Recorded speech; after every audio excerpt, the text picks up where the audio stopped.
Assalamualaikum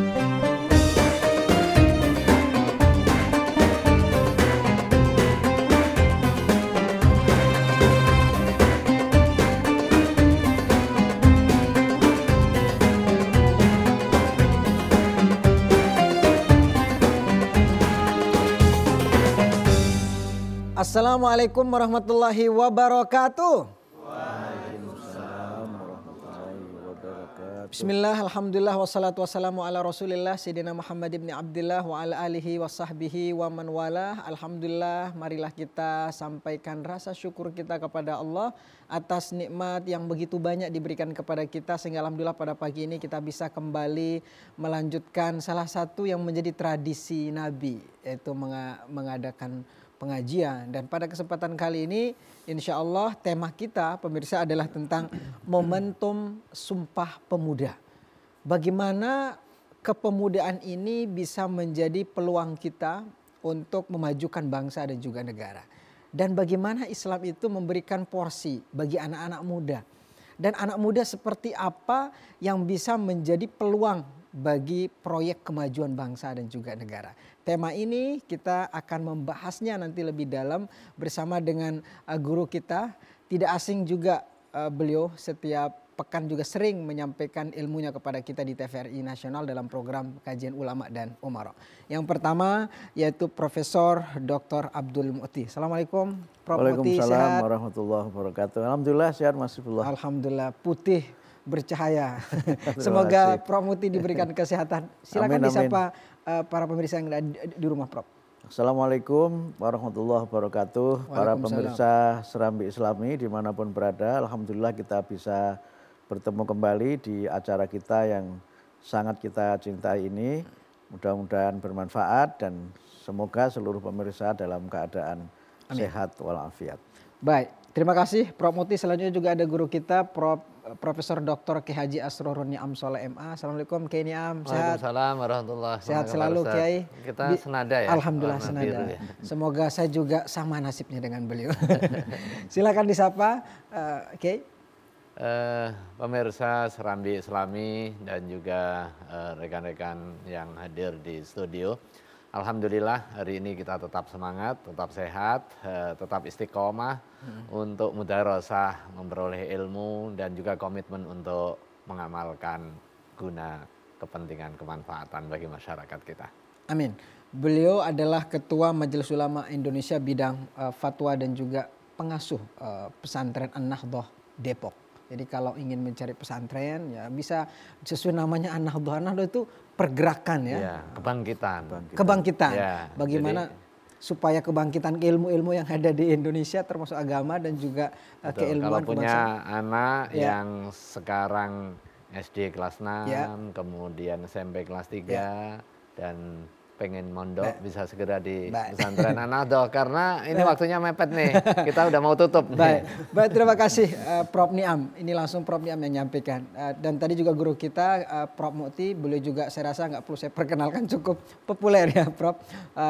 Kalau sebelumnya beliau terkenal sebagai Sekretaris Umum Sekum PP Muhammadiyah. Nah di sini juga hadir ada sahabat saya Ustadz Mahfuzul Ulki. Sehat Ustadz Mahfuz? Sehat, alhamdulillah. Nanti kita nggak jalan Prof. Oke, kalau nggak ada beliau ngaji.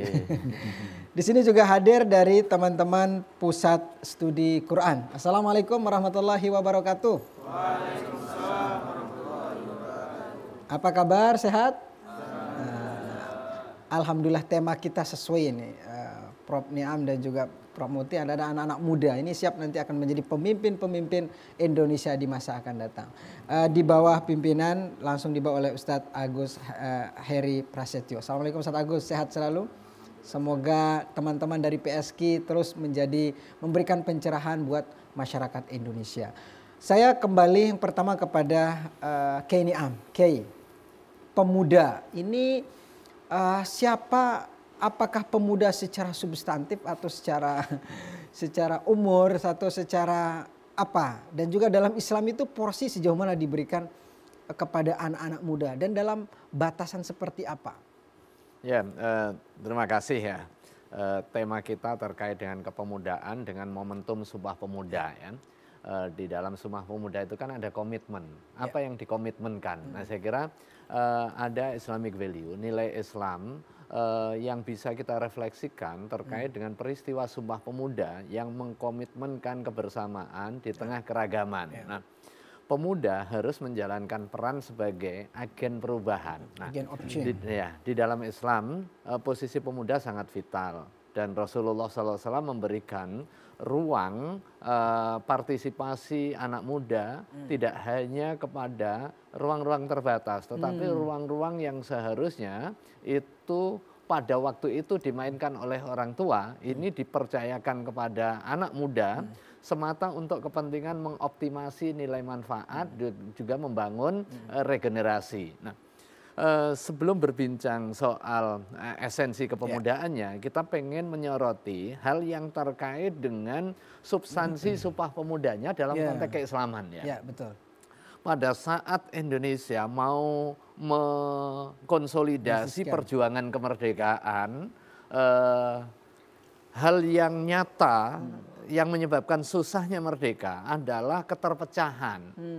Maka politik penjajah adalah melanggengkan perbedaan dan juga mencegah terjadinya kohesi antar elemen dengan politik belah bambu, ya divide et impera gitu ya. Nah, anak-anak muda sadar bahwa ini menjadi salah satu faktor untuk lambatnya mengkonsolidasi gerakan menuju kemerdekaan. Komitmenlah mereka sekalipun beragam suku, beragam agama, beragam asal-usul, untuk menyatakan diri sebagai Indonesia. Berbeda suku, tetapi kami bangsa Indonesia. Berbeda bahasa, tetapi kami bertekad bahasa persatuan bahasa Indonesia. Nah, ayat Al-Quran jauh-jauh hari mengingatkan bahwa inna khalaqnakum min dzakari wa unsa wa ja'alnakum syu'uban wa qabaila lita'arafu. Realitas adanya perbedaan suku, bangsa itu adalah sunnatullah yang nggak perlu dipertentangkan. Apalagi kemudian didorong untuk saling menegasikan satu dengan yang lain. Karena ini adalah fitrah, sunnatullah yang kita nggak bisa memilih. Ada yang dituju dari keragaman itu, yaitu untuk kepentingan ta'aruf, untuk kepentingan saling menguatkan, untuk kepentingan membangun kesepahaman, untuk kepentingan membangun persatuan.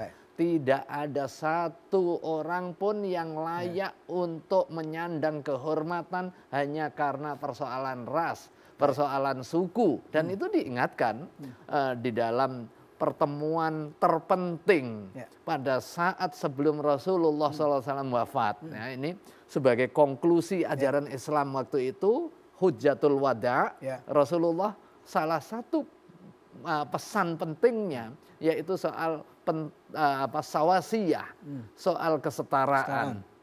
Ayyuhan nas, jadi wahai para manusia, kullukum min Adam wa Adam min turab. Semua kalian berasal dari satu moyang, yaitu moyang Nabiullah Adam.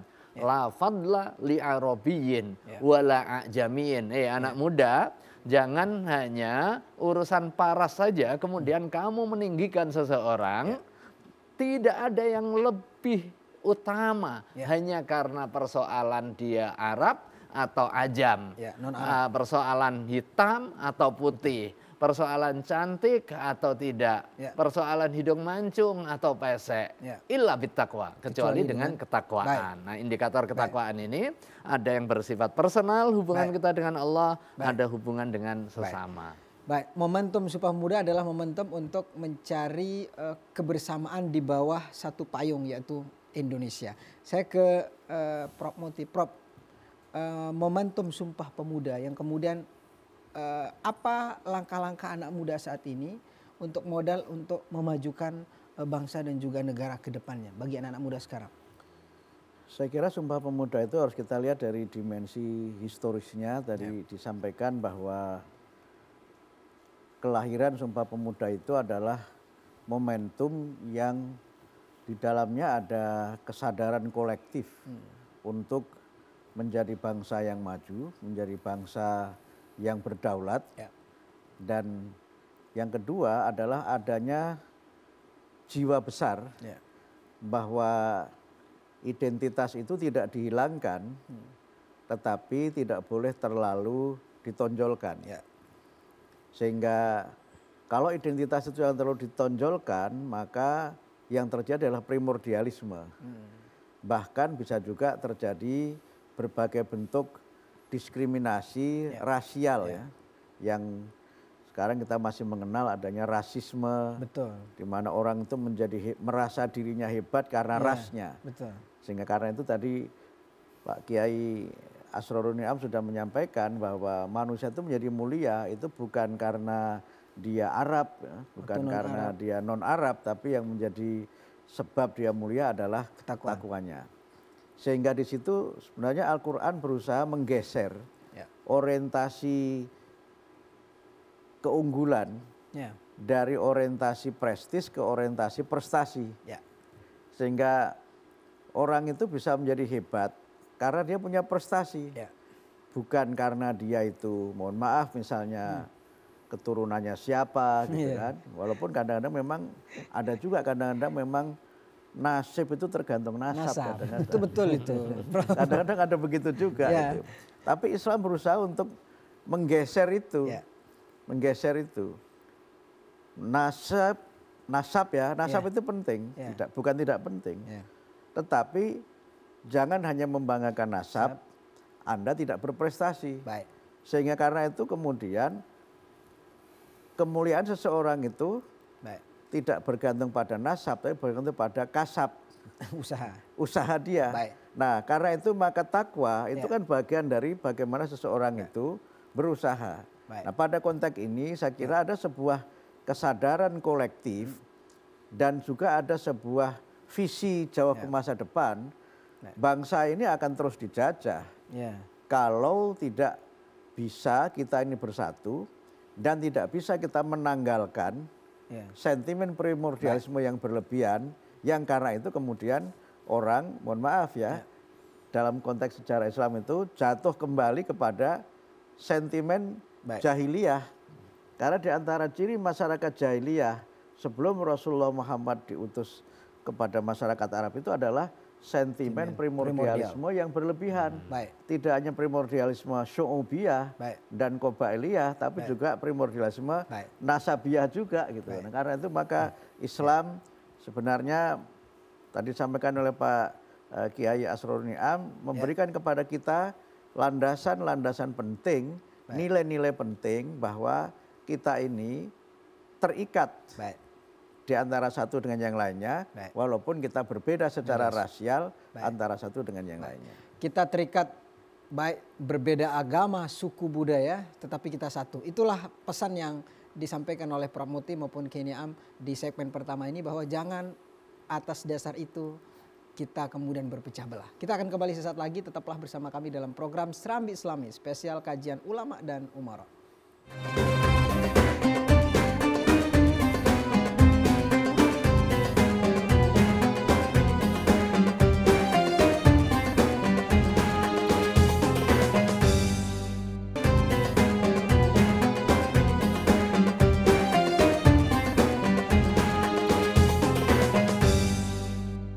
Terima kasih pemirsa, Anda masih bersama kami dalam program Serambi Islami spesial kajian ulama dan umara. Kita masih bersama juga dengan teman-teman dari Pusat Studi Quran dan masih juga bersama dengan guru kita. Saya kembali kepada Prof. Muti. Prof, tadi pernah disinggung bahwa salah satu yang merusak tradisi-tradisi dulu di zaman awal-awal itu adalah primordial, isu-isu primordial. Ini bukan hanya menjadi tantangan bagi masyarakat dulu, Prof, tapi juga hingga saat ini. Betul. Tapi bentuknya saja, bentuknya beragam. Contohnya di media sosial, validitas sosial itu menjadi trending ya. Viralitas itu salah satunya juga ditentukan oleh tadi. Gimana Prof menyikapi anak-anak muda untuk mengimbangi daripada isu-isu primordial yang berkembang di media sosial? Yang pertama kita harus semuanya menyadari bahwa Allah itu menciptakan makhluknya, umat manusia sebagai makhluk yang sempurna. Kita semuanya sudah hafal ayatnya, laqad khalaqnal insana fi ahsani taqwim. Kemudian yang kedua kita juga melihat realitas bahwa manusia itu berbeda-beda warna kulitnya. Dan perbedaan warna kulit itu adalah bagian dari bukti kekuasaan dan kebenaran Al-Quran. Di dalam Quran disebutkan wa min ayatihi khalqus samawati wal ar wa ikhtilafu alsinatikum wa alwanikum. Di antara tanda-tanda kekuasaan Allah, kebesaran Allah itu adalah Allah menciptakan langit dan bumi dan menjadikan kamu itu manusia itu ya berbeda-beda bahasa dan berbeda-beda warna kulit. Sehingga karena itu maka perbedaan-perbedaan yang ada itu sesuatu yang sebagian besar para ahli itu menyebut sebagai sunnatullah, sebagai sunnatullah. Sehingga karena itu maka kita tidak menegasikan adanya perbedaan-perbedaan warna kulit. Perbedaan warna kulit itu kan dalam sosiologi disebut dengan perbedaan rasial kan, perbedaan ras. Jadi kalau sosiologi itu menjelaskan kalau ras atau suku itu kan given. Kalau etnik ya, kalau etnik itu karena proses pendidikan. Jadi ras itu by nature. Kalau etnik itu by nurture. Nah, itu penjelasan sosiologisnya begitu. Sehingga karena itu maka orang menjadi Jawa itu kan nggak bisa memilih. Orang menjadi Batak nggak bisa memilih. Hizbullah menjadi Lombok itu nggak bisa memilih. Nah kalau manusia merasa dirinya superior karena dia Jawa, karena dia Batak, karena dia Sunda, karena dia Lombok, itu kan melawan sunnatullah. Sehingga karena itu maka harus ada kesadaran egalitarisme manusia dan kemanusiaan. Karena tadi Pak Kiai Asrorina menyebut an-nasu sawasiyah, kan manusia itu kan sama, egalitarisme itu. Dan karena itu maka semangat dalam Sumpah Pemuda itu adalah semangat untuk kita ini saling menghormati satu dengan yang lain. Dan kemudian ada sesuatu yang mempersatukan kita. Yang mempersatukan kita itu apa? Ikatan teritorial.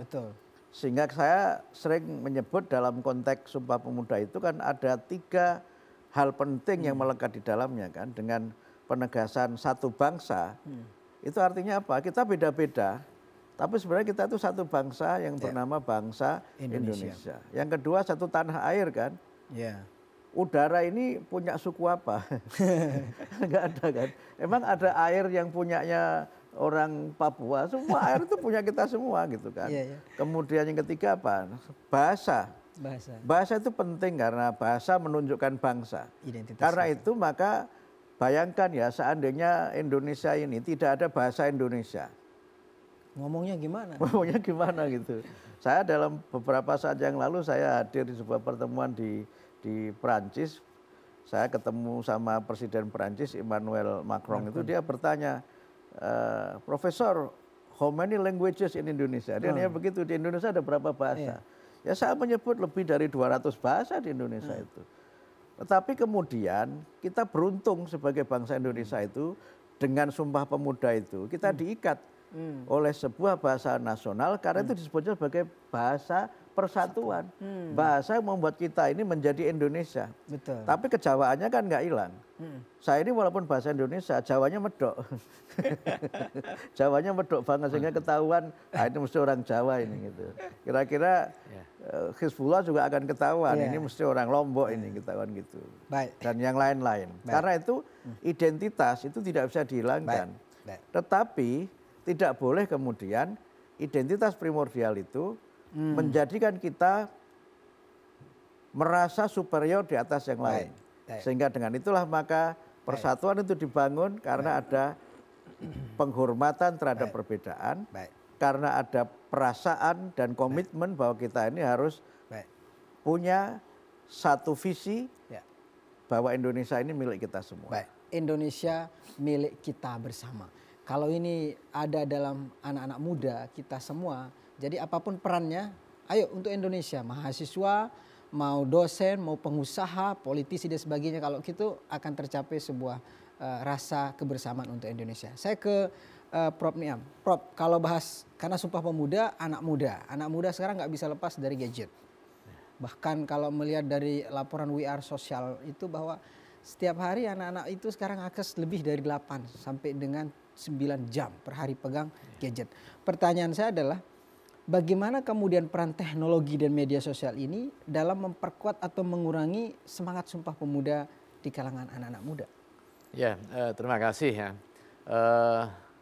Dengan perkembangan teknologi digital hari ini, idealnya semangat untuk menyatukan kita ini semakin mudah dan murah. Ya. Ya, karena media sosial yang ada sebagai perkembangan teknologi digital ini kan mendekatkan yang jauh. Betul. Tetapi kalau digunakannya secara tidak tepat, ini justru menjauhkan yang dekat. Ya. Kemudian mendekatkan yang jauh. Faktanya seringkali kita bersebelahan, nggak saling tegur sapa. Karena apa? Karena kita sedang komunikasi, sedang guyon dengan teman yang jauh. Sementara engagement dengan teman terdekatnya menjadi kurang. Engagement dengan keluarga menjadi kurang. Engagement dengan kakak adik juga menjadi kurang. Bahkan dengan anak sekarang, Prof. Ditambah lagi ada algoritma kita dengan artificial intelligence ini mengelompokkan orang sesuai dengan kecenderungan minat bakat, kemudian kecenderungan apa yang sering dilihat, kecenderungan apa yang sering dicari, sehingga dikelompokkan yang jika tidak dikelola secara baik, dia akan membangun koloni-koloni sesuai dengan identitasnya. Nah, khawatirnya nanti begitu terkelompok menjadi kelompok-kelompok kecil, dipasok oleh informasi yang bersifat sektoral juga, akhirnya nanti bisa berdampak menegasikan yang lain. Nah, ini rentan dalam konteks relasi sosial kita pada saat Sumpah Pemuda dulu didedikasikan untuk membangun kohesi di tengah keragaman. Sekarang jika tidak dikelola secara baik, ini akan membentuk koloni-koloni yang bisa melepas ikatan kohesivitas kita. Nah, disinilah saya kira peran anak muda sebagai agen perubahannya. Jangan sampai teknologi, khususnya teknologi digital, sebagai produk peradaban dan juga produk kebudayaan, melahirkan masyarakat yang tidak berbudaya dan juga tidak beradab. Nah, saatnya teknologi digital sebagai produk peradaban dan produk kebudayaan mengakselerasi lahirnya masyarakat beradab dan juga masyarakat berbudaya. Salah satunya adalah membuat platform yang benar-benar berfungsi sebagai titik temu, bukan titik beda. Nah, bagaimana? Tidak mesti harus mayoritas mendominasi. Nah, kadang kan pengen pada saat kita berada di dalam platform digital, pengen terus mendominasi agar ide, gagasan, pikiran itu diterima. Begitu ada pandangan lain kemudian diserang, apalagi pakai buzzer, orang yang nggak bisa menerima tadi apa yang kita sampaikan dikeluarkan dan lain sebagainya. Contoh teladan yang diberikan kepada kita oleh Founding Fathers pada saat mendeklar Sumpah Pemuda di tengah ragam bahasa. Contoh soal bahasa saja. Bahasa Indonesia diambil dari bahasa apa? Bahasa Melayu. Penuturnya berapa banyak? Dalam konteks jumlah penduduk dan juga jumlah penutur. Kalau dihitung-hitung mayoritas, jumlah penuturnya lebih banyak Jawa. Tetapi yang disepakati bukan pendekatan banyak-banyakan jumlah. Pendekatan mayoritas, tetapi pendekatan rasionalitas. Bahasa Indonesia relatif lebih sederhana, kemudian dia menyebar, ada di Sumatera, ada di Kalimantan, ada di Sulawesi, ada di Betawi, ada di Jawa, rata-rata orang bisa memahami. Tapi kalau dari jumlah penutur dan juga jumlah orang yang musyawarah di situ, lebih banyak orang Jawa. Ini faktanya kan. Maka dalam konteks membangun persatuan, tidak hanya dikedepankan kepada pendekatan jumlah, Ya. jadi mayoritas kemudian menjadi tiran, Ya. atau sebaliknya minoritas merasa terancam, atau minoritas dari sisi jumlah, tetapi menguasai aset-aset strategis, akhirnya dia mendikte. Nggak boleh juga. Disinilah kesiapan memberi dan kesiapan menerima di dalam konteks membangun kebersamaan. Karena memang betul tadi konteks media sosial juga sekarang lebih terbuka, dan juga tantangan tadi juga nanti saya juga akan minta lagi dari guru kita Prof Muti untuk melihat bagaimana cara merekatkan persatuan di media sosial di tengah ada munculnya kelompok firqah-firqah tersendiri dengan algoritma media sosial. Sesaat lagi tetaplah bersama kami dalam program Serambi Islami spesial kajian ulama dan umara.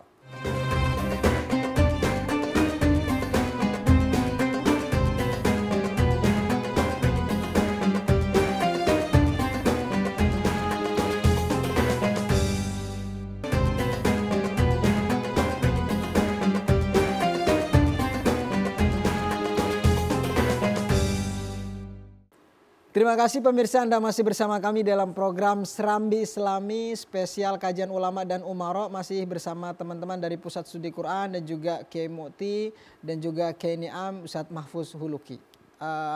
Lagi-lagi karena ini adalah kajian ulama dan umara, saya akan minta dari Ustadz Mahfuz untuk membacakan ayat Al-Quran. Ayat ini juga nanti akan membantu kita untuk melihat dalam perspektif Al-Quran bagaimana melihat tentang kepemudaan. A'udzu billahi minasy syaithanir rajim. Bismillahirrahmanirrahim. Wa qala lahum nabiyyuhum الله قد بعث لكم طالوت ملكا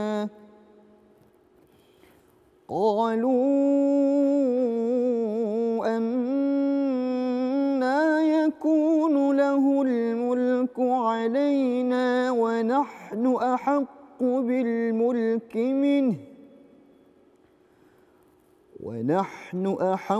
بالملك منه ولم يؤت سعة من المال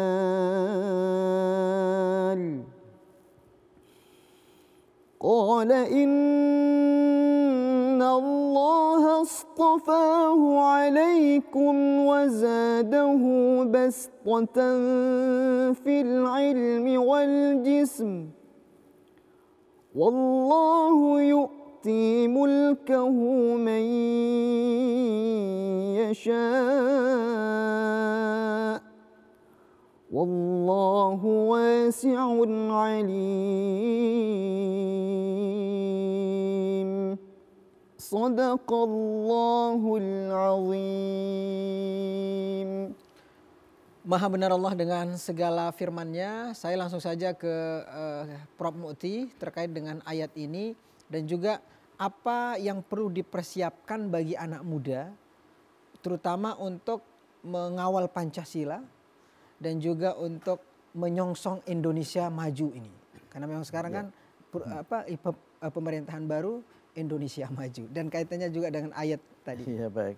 Jadi ayat tadi Al-Baqarah 247 itu menjelaskan tentang kepemimpinan sebenarnya kan. Dalam konteks itu adalah Tolut sebagai pemimpin bagi Bani Israel ya. Dan sempat diprotes kan, ngapain ngangkat dia, kan dia bukan ningrat, bukan konglomerat, kira-kira kan begitu kan. Dia itu orang biasa, bukan ningrat, bukan konglomerat. Tapi kemudian dijelaskan, dia diangkat sebagai pemimpin itu karena punya kelebihan. Punya kelebihan, yang kelebihan itu ada dua yang disebutkan di situ kan. Bastotan fil ilmi wal jismi. Kalau kita baca beberapa kitab tafsir itu kan, Bastotan fil ilmi itu orang yang knowledgeable. Orang yang serba tahu. Orang yang punya ilmu yang luas. Itu. Yang kedua, Bastotan fil jismi itu orang yang fisiknya kuat. Fisiknya kuat. Sehingga karena itu kalau kita bicara generasi muda itu memang harus punya dua kompetensi itu minimal ya. Knowledgeable sama fisik. Ya, jadi orang yang serba tahu, jangan jadi orang yang serba tidak tahu. Dan kalau kita bicara Al-Quran, paling tidak kan ada 4 atau 5 istilah ya Pak Kiai Asrorun Ni'am yang menempatkan orang-orang berilmu itu dalam berbagai istilah yang menggambarkan kualitas keilmuan itu. Ada ulul albab, ulul albab, kemudian ada ulul ilmi, kemudian ada ulul absor gitu, ya kan, ada ulin nuha kan. 4 istilah itu kan bicara mengenai bagaimana Quran dan Islam ya menempatkan orang-orang yang berilmu dalam posisi yang tinggi dan orang-orang yang berilmu itu sebagai pemimpin, sebagai pemimpin. Yang kedua ya harus kuat fisiknya, harus kuat fisiknya. Ya kalau fisiknya nggak kuat ya gimana pemuda kok sakit-sakitan. Caranya untuk itu? Nah untuk itu dia memang harus ada riyadhah kan. Untuk ilmu dia harus banyak belajar. Untuk punya fisik yang kuat harus rajin olahraga. Dan makan makanan yang bergizi. Harus makan makanan yang bergizi. Makanya kan ada programnya Pak Prabowo itu kan makanan bergizi kan gitu. Karena itu maka generasi muda itu harus generasi yang kuat. Karena sekarang ini ada beberapa penelitian ya yang menunjukkan banyak orang yang secara usia itu masih muda, tapi sudah sakit-sakitan. Betul. Gitu. Itu kemarin beberapa berita-berita juga. Iya kan ada 14 tahun dan sebagainya masih muda. Dulu kan mohon maaf ya misalnya penyakit-penyakit tertentu itu kan identik dengan umur tertentu. Sekarang enggak kan. Sehingga saya pernah baca artikel judulnya itu We Are 10 Years Older. Kita ya saya pikir artikel itu judulnya orang yang bermuka tua, bermutu. Tapi orang yang masih muda tapi kelihatan mukanya tua, bermutu. Tapi bukan itu maksudnya. Tapi setelah saya baca itu ternyata banyak orang yang dia mengalami masalah kesehatan karena tidak menjaga nutrisinya, tidak menjaga makanannya. Jadi kalau karena itu maka supaya menjadi orang yang kuat itu memang makanannya harus kalau di Islam adalah harus yang halalan thayyiban kan. Tapi kalau dalam konteks lainnya sekarang istilahnya itu harus nutrisius. Harus makanan yang mengandung gizi, jangan makan yang junk food. Junk food itu makanan yang enak rasanya tapi sesungguhnya menimbun sampah dalam tubuh kita itu. Nah kalau itu nggak akan jadi kuat sehingga mereka yang mohon maaf harus menderita penyakit tertentu di usianya masih belia, masih muda. Itu karena faktor ini, faktor nutrisi itu. Sehingga karena itu kalau kita bicara Indonesia masa depan, Indonesia maju ya memang prasyaratnya yang menurut ayat tadi itu ya memang harus punya fisik yang kuat. Punya fisik yang kuat, kalau enggak main sepak bola misalnya. 90 menit fisiknya enggak kuat, hanya lari separuh lapangan aja gitu. Tapi kalau fisiknya kuat, walaupun 90 menit masih oke. Bahkan 90 menit plus 6. Ternyata ditambah jadi plus 9. Luar biasa. Masih kuat juga misalnya. Nah itu kalau nggak kuat nggak bisa gitu. Harus punya fisik yang kuat. Sehingga kalau kita baca hadis-hadis Nabi itu kan diantara yang harus dibina adalah kekuatan jasmani itu penting. Tapi kemudian kekuatan ilmu itu juga penting. Karena tanpa ilmu kekayaan alam yang luar biasa melimpah kita miliki ini tidak akan menjadi berkah dan tidak akan mendatangkan rizki bagi kita secara pribadi dan bagi bangsa Indonesia secara keseluruhan itu kalau generasi mudanya tidak generasi yang knowledgeable. Gitu. Knowledgeable, orang yang kepoan ya, orang yang serba tahu, orang yang kemudian fisiknya. Tapi sekarang alhamdulillah ya, Prof, dengan perkembangan himbauan-himbauan dari pemerintah dan juga dari banyak masyarakat untuk hidup sehat itu udah menjadi udah sedikit tidak udah merubah cara pandang masyarakat. Jadi untuk keren sekarang harus olahraga, Prof. Harus lari-lari di Sudirman. Jadi pola-pola itu udah mulai, jiwa-jiwa sehat sudah mulai ada. Saya kembali ke Kiai Ni'am. Kiai tadi sempat disinggung terkait dengan ini betul ini kemirsaan kita bersama.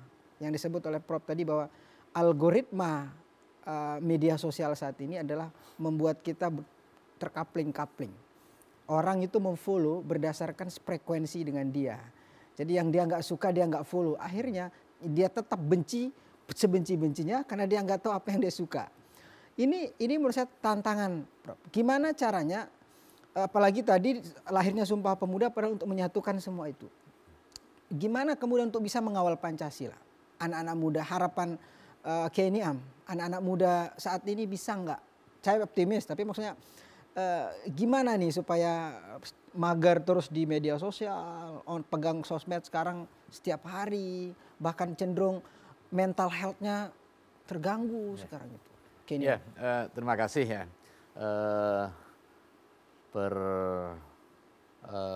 Pangkal dari ayat kemudian penjelasan dari Prof. Mukti tadi, dua hal yang perlu memperoleh penekanan karena ayat Al-Quran tadi juga memberikan penjelasan mengenai latar belakang kenapa Tolut dipilih sekalipun dia nggak punya uang, jadi kan diprotesnya dia nggak punya finansial yang memadai kok nyalon pilkada gitu kan. Bunuh diri itu katanya. Oh tidak, kata Allah Subhanahu wa taala kan, innallaha astafahu alaikum wa zadahu bastatan fil ilmi wal jism. Ilmu, pengetahuan dan kekuatan secara fisik. Ilmu pengetahuan hebat, fisiknya nggak kuat, dia kan nggak akan optimal menjalankan ilmunya menjadi amal kan. Maka itu dua hal ini menjadi penting dan dua-duanya ada di anak muda. Dua-duanya ada di anak muda. Kritisisme yang dimiliki oleh anak muda bisa merubah dunia.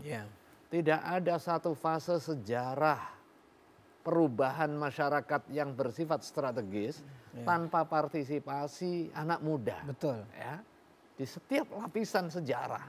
Gitu. Kenapa itu? Nah, kenapa itu? Karena anak muda nggak punya beban. Dia punya ide, punya gagasan, kemudian nggak punya beban sejarah. Gelapnya ini kan, begitu dia melangkah, ya ringan saja. Tetapi kalau orang tua cenderung sudah pengen kemapanan kan, cenderung udah pengen kemapanan. Nah, pada tingkat ilmu tentu harus mengadaptasi perubahan lingkungan strategis kita. Hari ini lingkungan kita adalah lingkungan masyarakat digital. Betul. Maka pengetahuan kita juga pengetahuan yang terkait dengan alam dan masyarakat digital. Bukan hanya sekedar pengertian ilmu adalah soal apa yang dipelajari dan terukur, tetapi bagaimana soal value, value di dalamnya, ada afektifnya, ada attitude. Nah, dalam konteks teknologi digital tadi, apa karakter utamanya? Karakter utamanya setiap orang bisa memberikan informasi apa saja melalui media apa saja. Kalau kita tidak hati-hati memahami realitas sosial yang berubah seperti ini, kita pengen dapat ilmu, kita nyari kelihatannya baik, padahal dia tidak otoritatif untuk memberikan informasi. Bisa jadi dalam konteks keagamaan, kita haus keagamaan, kita pengen nyari ilmu keagamaan, ternyata sumber ilmu yang kita peroleh tidak otoritatif. Akhirnya apa? Bisa tersesat kita jalannya. Termasuk juga ketika kita dapat informasi, jangan langsung dipercaya dan langsung di-share. Ayat Al-Quran memberikan tuntunan kita. Nanti kita lanjut. Jangan langsung jangan gara-gara lihat judul, Kiai Niam langsung di-share. Nanti kita akan kembali membahasnya lebih dalam lagi. Tetaplah bersama kami dalam program Serambi Islami spesial kajian ulama dan umarok.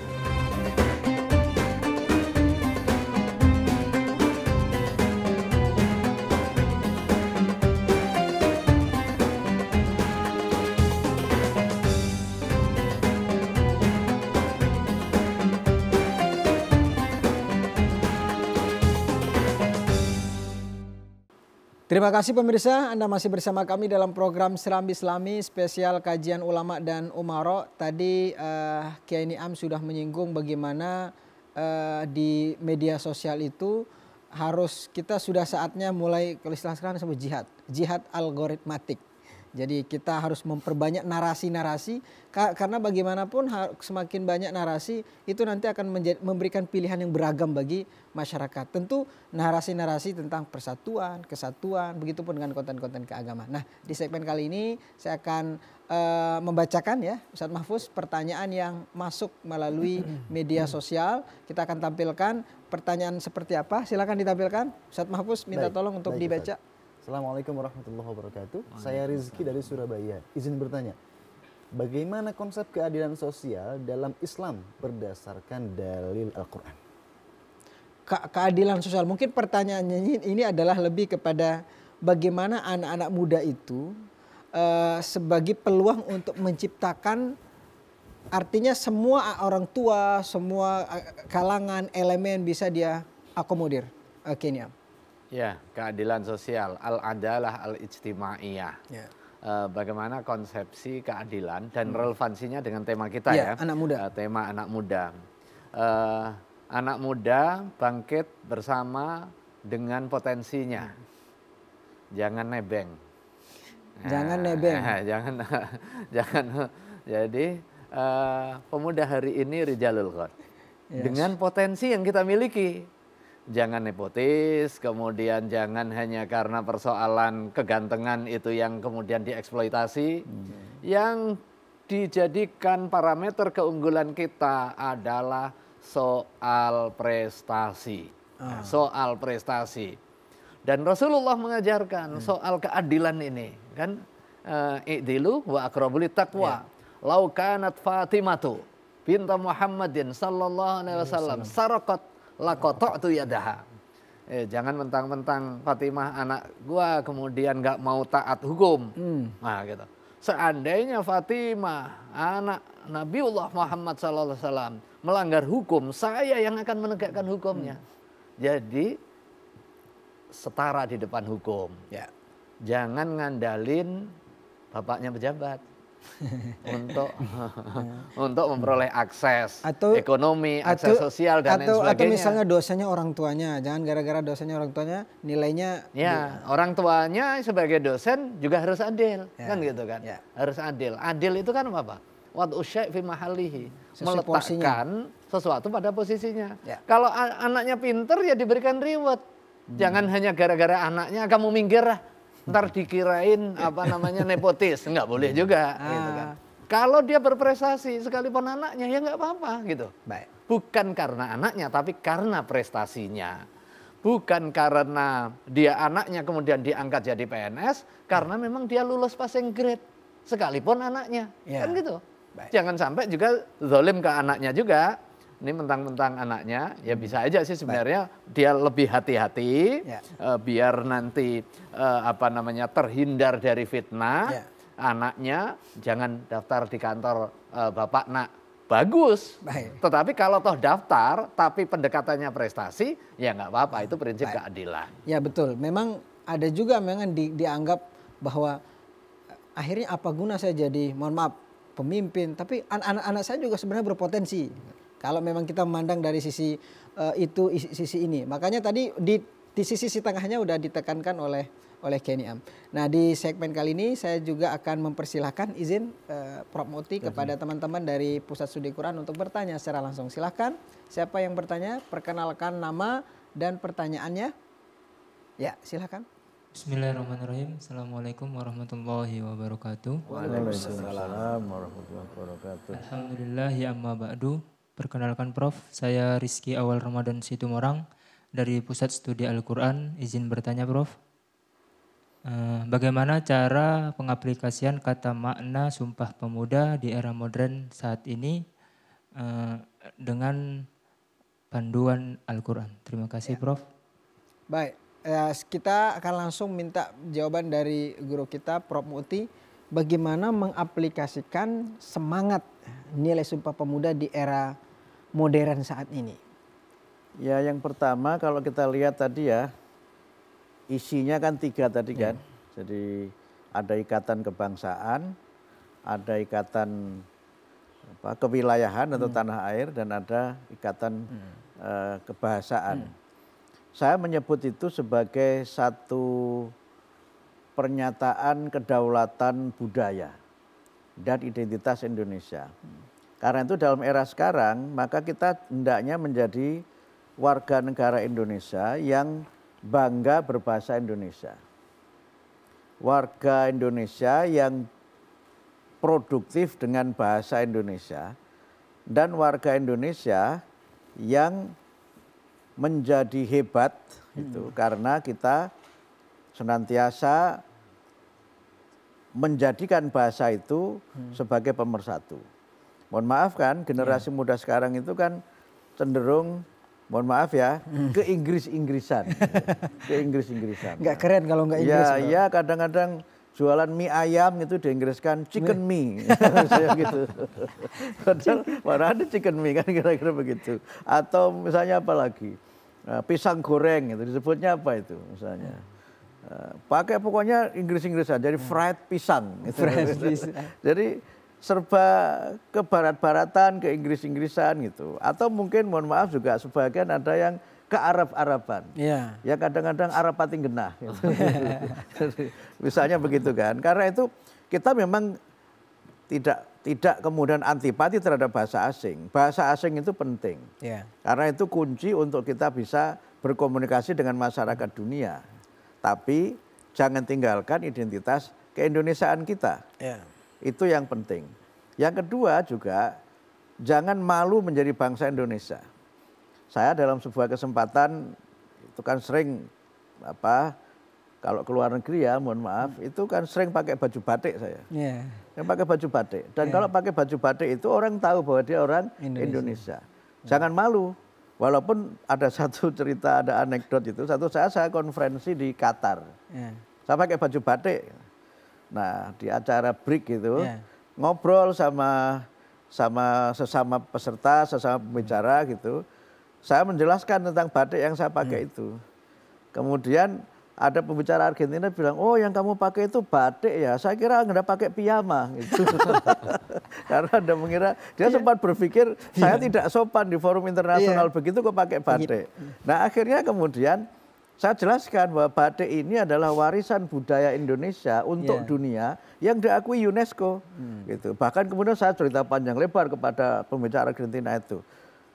Nelson Mandela itu orang Afrika Selatan, dia paling bangga pakai batik. Betul. Bahkan dia menjadi salah satu duta besar batik dunia itu Nelson Mandela. Ya, Nelson Kalau Mandela. duta besar batik dunia itu Profesor Asrorun Niam biasa kan orang Indonesia, ini Nelson Mandela. Dan ini saya kira identitas budaya Indonesia yang kita juga harus bangga.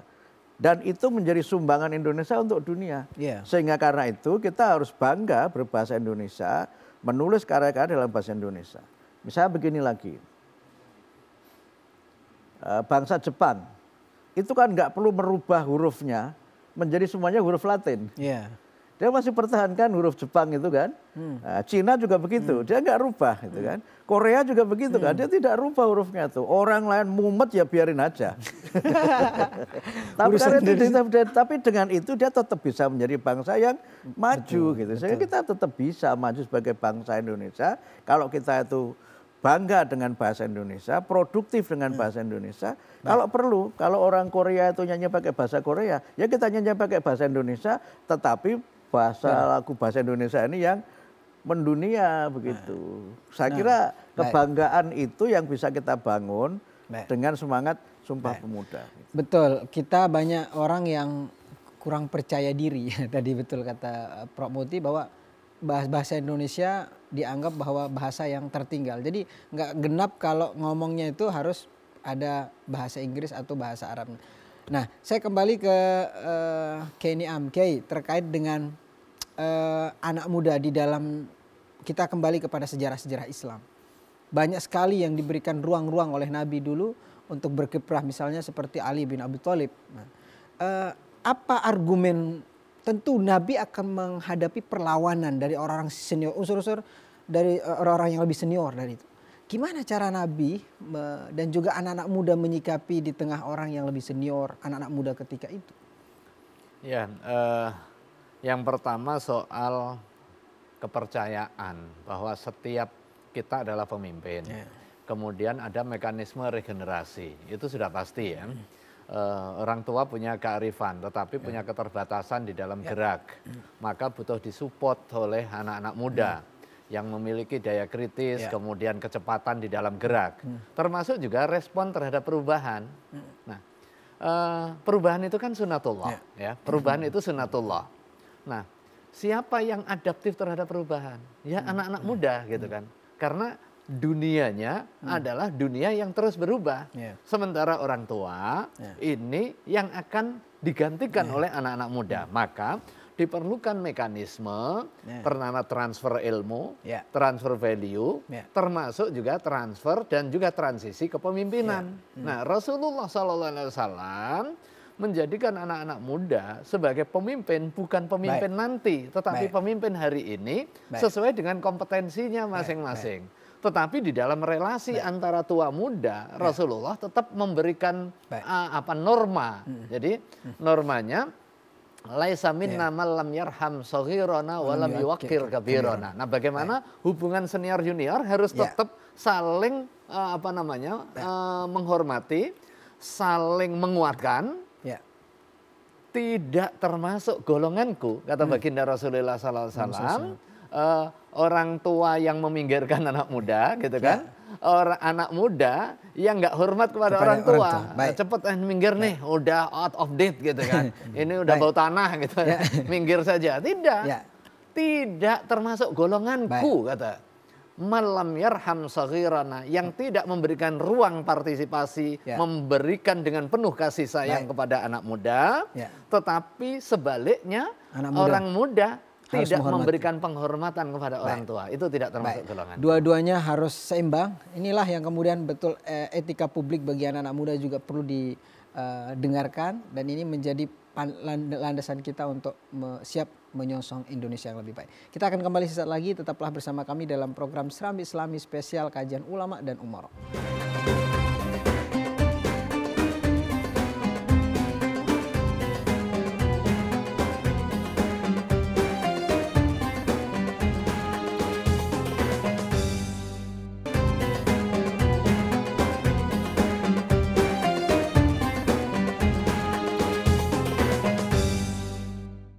Terima kasih pemirsa, masih bersama kami dalam program Serambi Islami spesial kajian ulama umara, masih juga bersama teman-teman dari Pusat Studi Quran. Masih semangat? Alhamdulillah. Kita pada kesempatan ini saya akan memberikan kesempatan nanti untuk bertanya secara langsung buat teman-teman yang ada di studio terkait dengan tema tentang Sumpah Pemuda. Dan saya juga berharap teman-teman di sini untuk mengeluarkan unek-uneknya. Boleh? Unek yang dari dalam keluarin tuh semua untuk bertanya langsung kepada guru kita Prof Muti dan juga Kiai Am. Tapi sebelum itu kita akan langsung ke media sosial dulu ya. Ustadz Mahfuz bisa dibantu tampilkan dan juga bacakan pertanyaan yang masuk di media sosial seputar tentang tema kita. Baik. Assalamualaikum warahmatullahi wabarakatuh. Saya Sandi dari Yogyakarta. Izin bertanya, bagaimana Islam memandang pengkotak-kotakan mayoritas dan minoritas dalam relevansinya dengan keadilan sosial? Baik, tadi mungkin masuk kepada itu ya, saya ke Prof Muti. Di pengkotak-kotaan, kalau anak muda, kalau kotak-kotak dia baju kotak, baju kotak-kotak. Mungkin ke followersnya atau media sosial lagi-lagi tadi. Kalau menurut saya perlu jihad algoritmatik sehingga bagaimana menurut pandangan saya kira begini ya. Tadi saya sampaikan di awal bahwa seseorang itu tidak bisa memilih rasnya. Ras yang mana, suku yang mana. Nggak bisa memilih sukunya kan nggak bisa ya. Sehingga karena itu maka tidak seharusnya kita ini membuat pengkotak-kotakan berdasarkan rasial, apalagi juga berdasarkan jumlah suatu kelompok tertentu. Dulu kan ada ya di kebijakan atau strategi memecah belah bangsa Indonesia oleh pemerintah Belanda itu kan masyarakat disekat-sekat kan.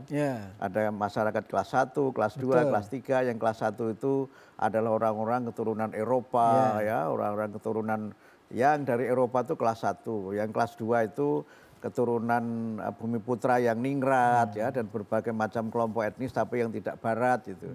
Nah, yang bawah ini yang kelas 3 ini ya kelas masyarakat yang tidak ada nasab dari kalangan ningrat, tidak kaya secara ekonomi gitu. Yang dia memang membuat namanya cultural style cell kan.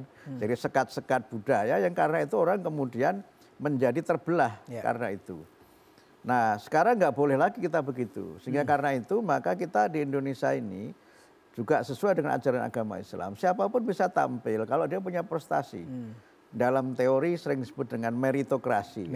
Sehingga karena itu maka dalam iklim yang terbuka sekarang ini ada kesempatan siapapun untuk dia melakukan mobilitas sosial vertikal. Istilah yang populer itu from zero to hero. Dari bukan siapa-siapa menjadi orang yang hebat luar biasa. Tapi syaratnya harus punya prestasi. Karena itu kalau orang itu misalnya tadi dibuat sekat-sekat itu masalah. Misalnya tadi saya cerita Afrika Selatan ya, saya cerita Mandela. Itu kan dulu masyarakatnya terbelah. Betul. Ketika masa rezim apartheid kan, di mana orang kulit putih itu dianggap lebih hebat, lebih mulia, orang kulit hitam itu dianggap di bawah, dan semua posisi itu dipegang oleh orang kulit putih. Itu kan dilawan gitu, dan itu kemudian menjadi momentum penting untuk kemudian Afrika itu bersatu. Sehingga karena itu maka tidak seharusnya kita sebagai bangsa Indonesia dan umat Islam itu melihat kehebatan seseorang atau kelompok itu dari jumlahnya. Tapi harus menempatkan semuanya itu dalam posisi yang sama. Sehingga karena itu jangan menjadi minder, jangan menjadi rendah diri karena dari, mohon maaf ya, misalnya etnis tertentu yang dia itu minoritas secara jumlah. Kemudian jangan merasa mentang-mentang dan menang-menangan hanya karena jumlahnya banyak. Followersnya lebih banyak. Merasa followernya lebih banyak. Udah centang biru dia. Ya, nah karena itu kadang-kadang begini, memang dunia medsos ini kan mendorong orang untuk berebut jadi follower, walaupun kadang-kadang followernya juga follower yang tidak setia juga. Tidak setia juga. Nah cuma kadang-kadang begini, dunia bisnis itu juga sekarang dipengaruhi oleh follower. Jadi satu saat saya datang ke suatu tempat itu, saya makan di satu tempat, kemudian saya ditanya, Bapak punya akun media sosial enggak? Oh punya gitu. Terus dilihat followernya berapa Pak? Gitu. Nah kenapa tanya begitu? Ya kalau Bapak followernya banyak, nanti nggak usah bayar, tapi endorse saja gitu. Endorse saja, Bapak nyampaikan di sini, sudah makan di sini, komentar bagaimana di sini, nanti endorse. Gratis. Nah kalau pengikut Bapak itu sekian, maka kan berarti Bapak sudah iklan kepada sekian orang. Jadi dia sebenarnya mau iklan gratis dengan hanya traktir es teh gitu loh. Hanya gara-gara traktir es teh. Padahal dia nggak tahu Muhammadiyah, followersnya banyak banget. Dan ada satu lagi Mas, ada buku bukunya Twenge ya, judulnya itu Narcissism Epidemic. Orang itu sekarang mengidap penyakit narsis itu, penyakit menular namanya narsis. Nah tapi ternyata di buku itu disebutkan orang yang sering tampil di medsos, yang narsis itu karena tampil terus gitu kan, itu ternyata secara politik sangat diuntungkan. Karena semakin dia populer, dia semakin besar kemungkinannya untuk terpilih. Makanya sekarang dalam era pemilu yang sangat popular vote ini, yang populer itu akan terpilih. Sehingga karena itu kan ada joke kan, ada kiai host tapi nggak populer, kalah oleh kiai cash gitu. Mohon maaf saya begitu. Baik. Ada kiai host sama kiai cash. Memang kalau saya dengar Prof Muti ya teman-teman dari tadi itu menarik sekali, sangat luar biasa. Nanti saya minta ke Kiai Niam, tapi saya akan minta dari teman-teman PSK ya Kiai Niam untuk bertanya. Silakan. Siapa yang bertanya, perkenalkan nama dan pertanyaannya. Bismillahirrahmanirrahim. Assalamualaikum warahmatullahi wabarakatuh. Perkenalkan, nama saya Khalifatul Fatkur Rashid, saya dari Pusat Studi Quran. Mungkin di sini saya lebih nantinya Prof sama Yai bisa memberikan pesan terhadap anak muda, karena karakteristik anak muda zaman sekarang adalah mempunyai semangat yang menggebu-gebu.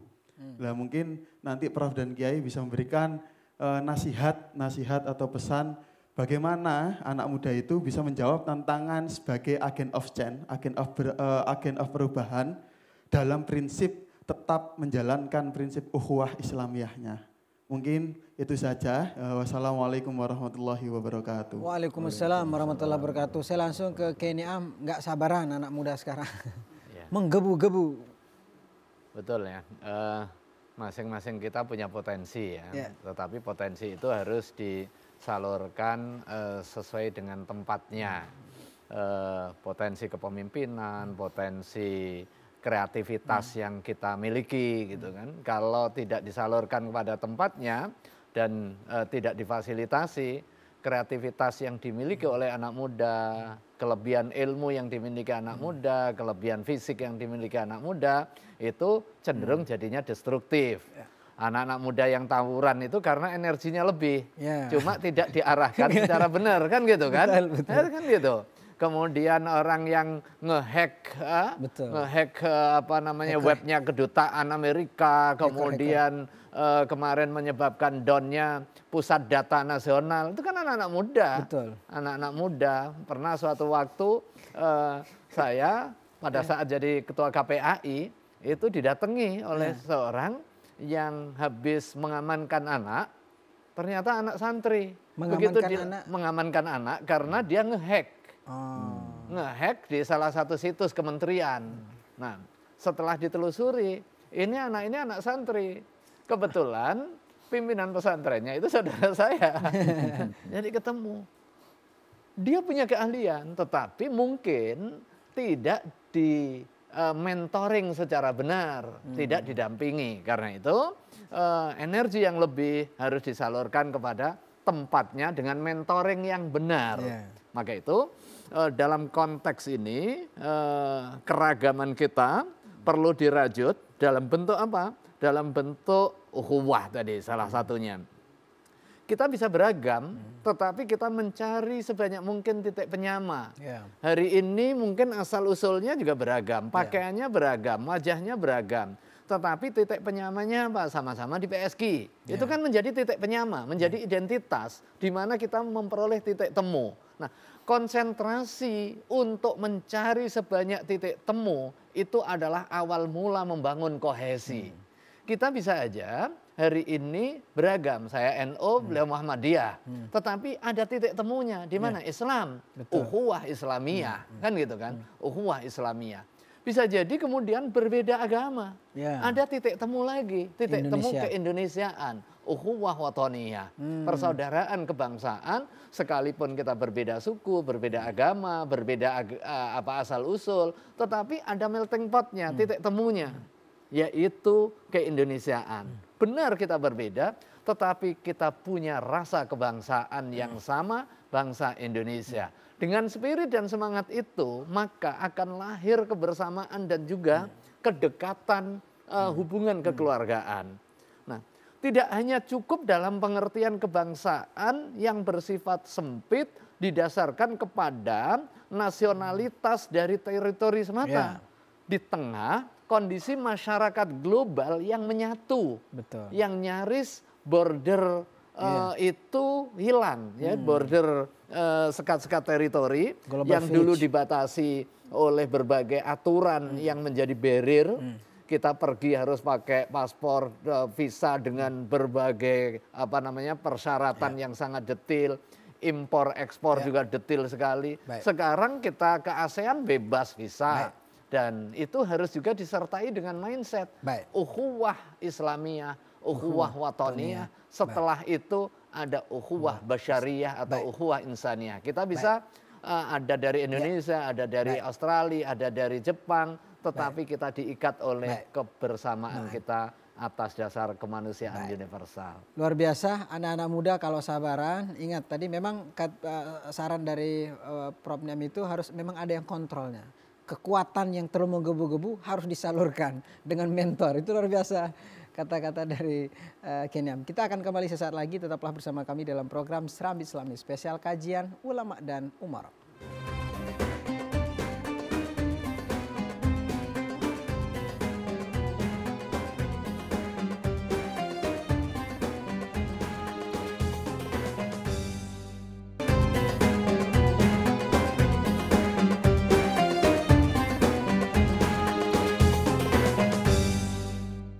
Terima kasih pemirsa, Anda masih bersama kami dalam program Serambi Islami spesial kajian ulama dan umara, masih juga bersama teman-teman dari Pusat Studi Quran bersama dengan Prof. Mukti dan juga Keniam. Di segmen akhir saya akan minta dari guru-guru kita untuk menyampaikan gagasannya, kesimpulannya dan harapannya buat anak-anak muda di Indonesia supaya kita tetap menjadi agen of change. Yang pertama kepada Prof. Mukti. Ya baik, yang pertama saya ingin menjelaskan tentang pemuda itu ya. Pertama, pemuda secara usia. Nah, itu aturan yang disepakati di kita itu kan antara 15 sampai 40 tahun ya. Saya masih muda berarti. Masih muda ya. Saya muda pada zamannya beberapa tahun yang lalu. Kalau di beberapa negara ada yang sampai 60 tuh, di Jepang tuh sampai 60 masih disebut muda itu. Karena harapan hidupnya sudah lebih 80 tahun di Jepang itu. Jadi itu muda secara usia. Yang memang kalau kita lihat secara biologis itu memang masa di mana mereka itu tumbuh dan secara fisik memang sedang kuat-kuatnya usia itu. Yang kedua, secara psikologis usia itu adalah usia di mana manusia itu memiliki imajinasi mengenai dirinya dan masa depan bangsanya, bahkan masa depan dunia dengan pikiran-pikiran dan cita-citanya yang tinggi itu. Jadi masa muda itu masa di mana seseorang itu punya banyak idealisme, punya cita-cita. Nah, kemudian yang ketiga, muda itu juga diukur, ini dalam konteks yang bersifat gerakan, adalah spirit untuk dia itu maju. Senantiasa berusaha merefresh ya, menyegarkan apa yang dia miliki. Sehingga karena itu maka generasi muda ini adalah kekuatan yang membuat suatu bangsa itu maju. Kalau generasi mudanya ini berkualitas, maka bangsa itu akan kuat. Itu yang sekarang disebut dengan istilah bonus demografi. Karena kelompok usia ini jumlahnya paling banyak. Tapi kalau kelompok usia yang muda ini tidak punya semangat, tidak punya cita-cita, tidak punya stamina mental, spiritual, dan fisik yang kuat, maka itu bisa menjadi defisit demografi. Jumlahnya banyak, tapi malah menjadi beban.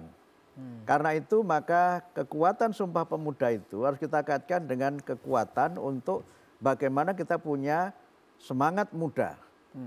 Dan semangat muda ini tidak hanya dimiliki oleh mereka yang masih muda secara usia. Seusia saya juga boleh dong punya semangat muda gitu. Tenang, Prof. Masih ya, muda. Ya kalau dalam ungkapan bahasa Inggris itu ada ungkapan begini, age is only a number, young is forever, ya, begitu. Umur itu hanya soal angka saja, tapi muda itu selamanya. Nah, karena itu ada.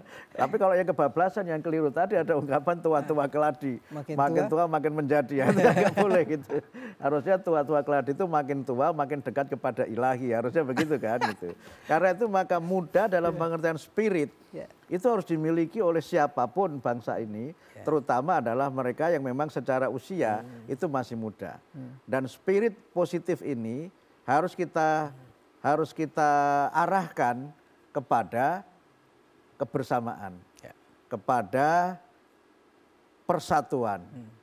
Karena itu maka kita tidak bisa dan tidak boleh menurut saya melepaskan diri dari identitas-identitas yang melekat secara alamiah dalam diri kita. Tapi kemudian tidak boleh dengan itu kita menjadi seorang yang rasis, yang merasa hebat karena rasnya, tetapi seorang yang menghormati yang lain. Karena ayat yang dibacakan oleh Pak Kiai Asrorun Niam tadi adalah kita itu beda-beda suku untuk saling ta'aruf, li ta'arufu. Nah, li ta'arufu itu kan fondasinya yang pertama adalah husnudzon. Kita harus berprasangka baik kepada orang lain. Jangan karena ada orang hitam terus kita kritik, ini kayaknya kurang mandi kan, nggak boleh begitu kan gitu.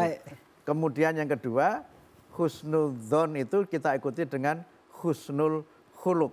Yang dengan itu kemudian insya Allah kita bisa rukun di tengah perbedaan warna kulit, perbedaan suku, bahkan juga perbedaan bahasa.